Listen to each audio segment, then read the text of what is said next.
Good afternoon. I'm here with some, I guess they could be journaling cards or tags, however you want to make them. Could put something on the top.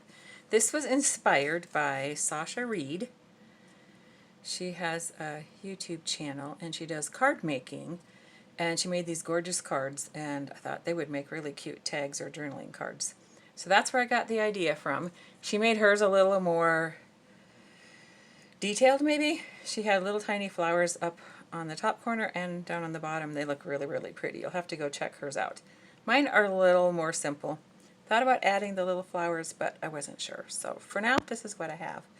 So today I will be making one and showing you how to do it.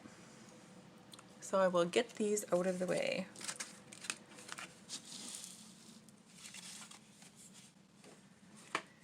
And these are the two punches that she used. This is the Petunia and this is the Gardenia. And they're large punches from EK Tools. They were not easy to find, let me tell you. So I don't know how many of these there are out there, but I am having a lot of fun using them. So this is what they look like. It's nice because they lay flat and you just pop that out. So yeah, for stacking and putting away, it's nice because they don't take tons of room. Now she measured hers. I'm not real big on measuring. I mean, I do it sometimes, but I like to just eyeball a lot of things. So I have a book page here that I'm going to use. Hers were a little bigger, like I said, because she was making a greeting card. You could make them any size you want. Mine, I'm just making this wide because this book has the columns, and I just thought it looked better, I guess, than to go into the next one and have that blank space down my card or my tag.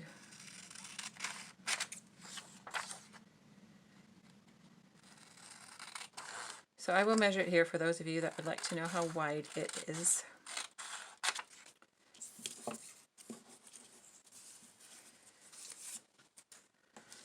Let's see. That is just barely over 3 inches wide. And then, let's see, how long did I make them? These are not all exactly the same length. This one, the paper is just under 5.5 inches, but the card itself is like 5.5 inches. So, like I said, I didn't measure, I just cut. Oops, my ruler's sliding.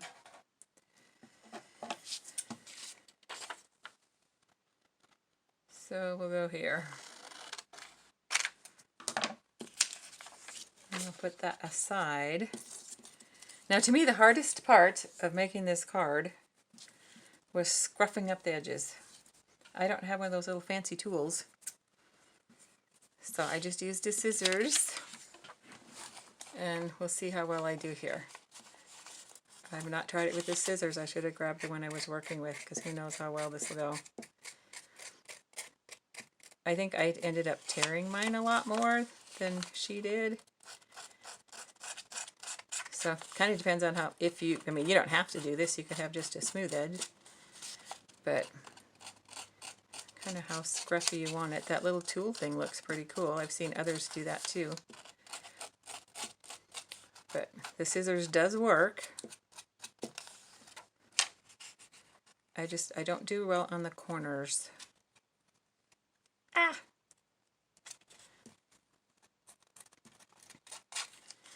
But, so that you don't have to sit here and watch me do the whole thing around, I do have one that I already did. So you get the idea, anyway, of going around the edge and getting it all roughed up. So here's one that I already had finished, so like I said, I don't want to bore you. Then I need a flower punched, and she used this one. Which one was this one? The Gardenia? I have to look. I can't remember. I don't know my flowers. Yep, that's the Gardenia one. Whew. She punched that out onto the paper,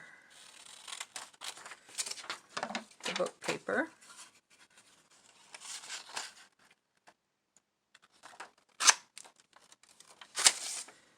Then the other one, she punched onto like creamy color cardstock.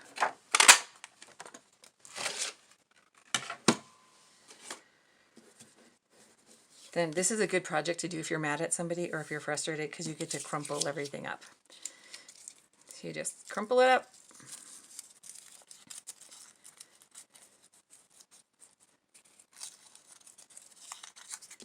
All your pieces. I'm going to be making another one in the vintage colors, since that's what I use the most.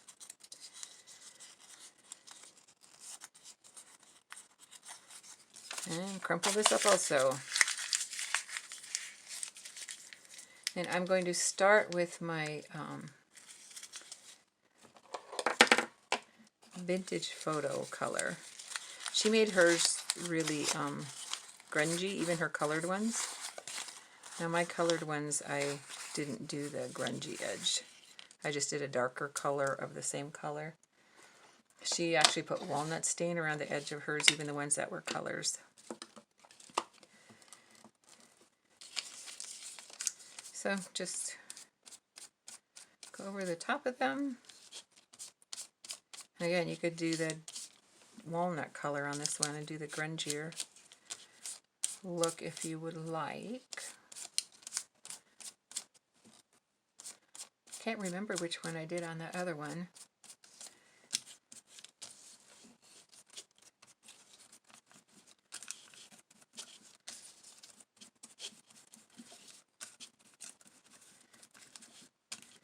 And then I will go over the edge with my walnut. I'll be going back and forth between these two.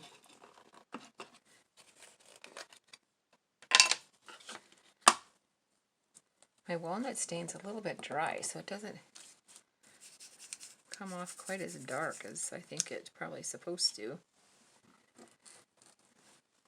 I have to look. I think I have another one. Oops, I don't know if I'm in frame. Sorry. I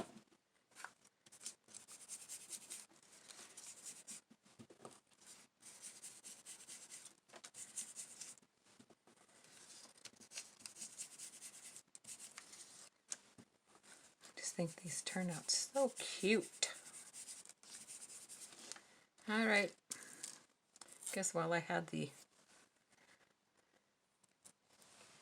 vintage photo, I should have done this one too. So we do that on the flower also. Oops, it's kind of curled. There we go. Oh, that one is too.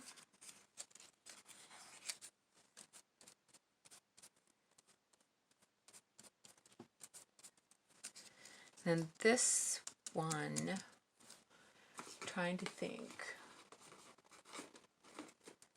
I did do some of this first. I don't know if you see it once I go over it with the walnut stain, but we will start with this one.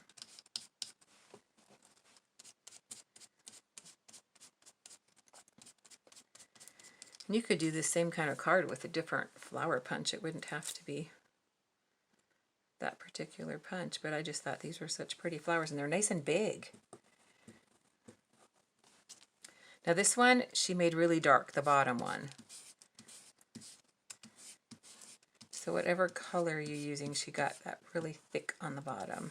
And then she went around the edge with walnut stain, which I won't have to do because I'm using walnut stain at the beginning. On the whole thing.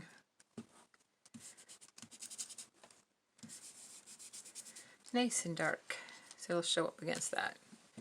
Then I'm going to do the edges of this one, hopefully.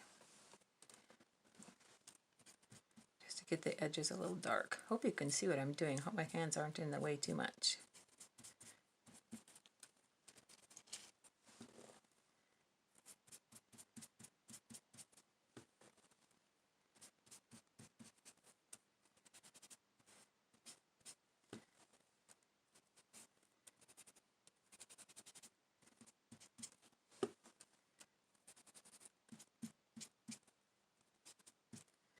almost done.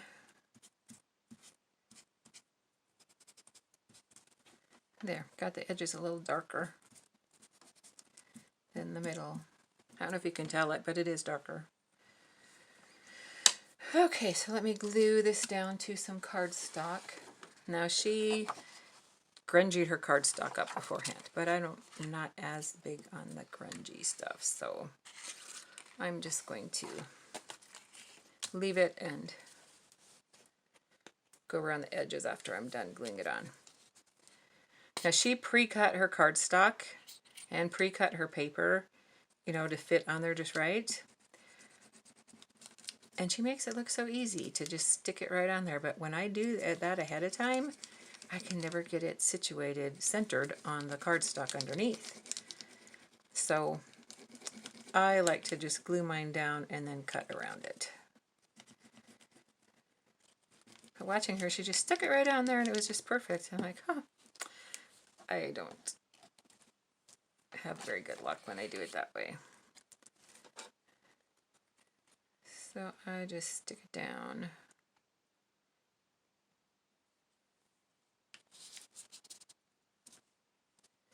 And I still don't get it completely even, but it's better than when I try to do it the other way. And then it's hard, you can't hardly pick it up and try to rearrange it and recenter it. And so, yeah, so I just do it this way. And if I don't get it just right, I go back and trim some and get it the best I can. Once you ink it, it's not quite so noticeable anyway.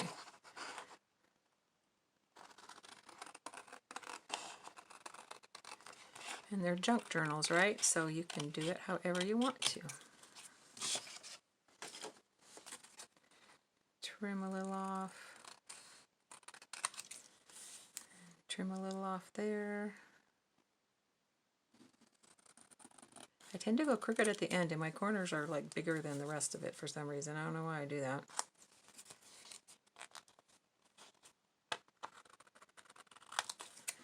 Good enough.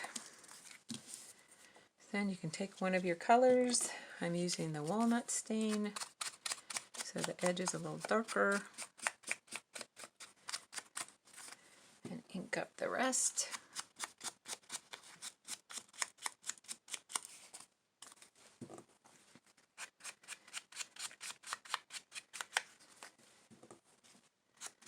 Told myself I was going to make this before I ate my lunch.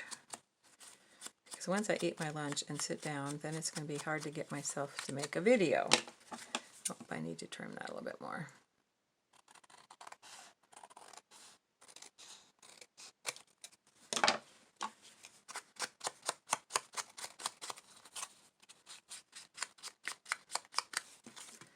There we go. Now to decide what ribbon or lace or whatever to put on there.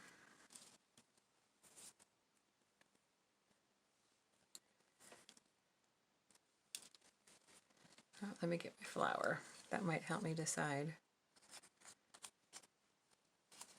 Kind of like this lace, but then I love lace, so doesn't really pop out though, does it? Let's try this one.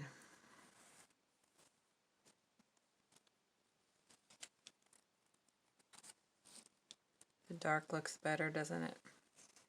Makes it kind of pop out more. Well, as much as I love that lace, I don't think I will use it. I don't know if I have any brown lace here. Let me check and see.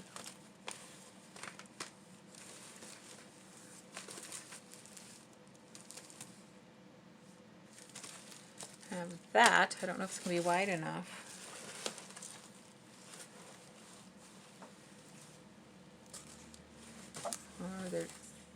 That's just some that I cut off of a big piece of lace.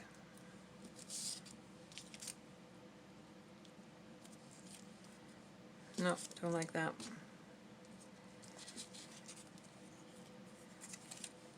It's too blah, needs the dark. Let me open this and see what this looks like. Oh.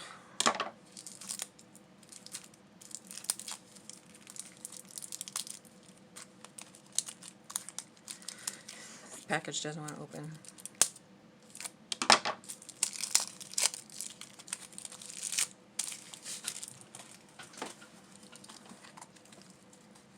I guess it's a little wider than I thought it was. I thought it was a really narrow lace. Okay. Still doesn't stand up that well. So we will go with this one. I think that looks the best.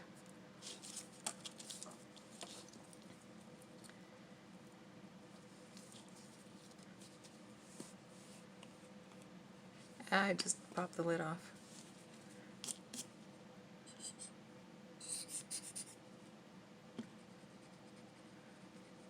I went to Walmart yesterday, and I don't know if all Walmarts are like this, but our Walmart has so many empty shelves. I was trying to find some glue that I wanted, but man, that craft aisle was very bare. And that's not the only aisle. We've got tons of empty spots at our Walmart. They just did a remodel, and I don't know if it's because they haven't restocked after the remodel or if they're having trouble getting things because of COVID or what, but lots of empty spaces. So I was not able to get my glue. Whoops, look at that ahead. I didn't bring my cloth to clean off my mat. Now I have ink on the back.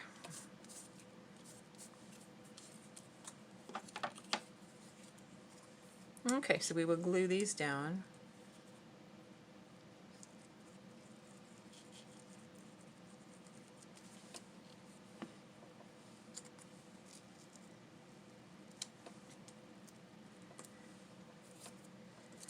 And we'll do the next one. Almost done.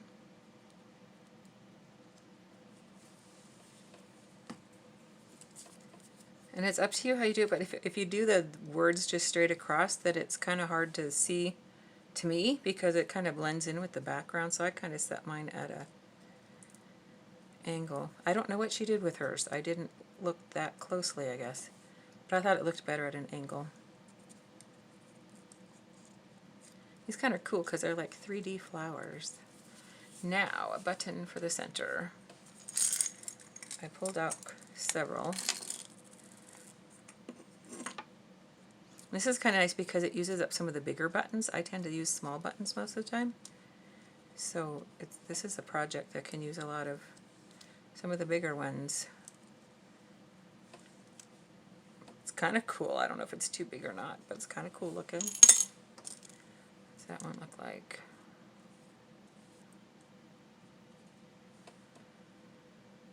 I kind of like that. I think I will go with that one. I almost got rid of a lot of my big buttons. Now I'm glad I've got them. And this even has the thread in the middle, so that is even better.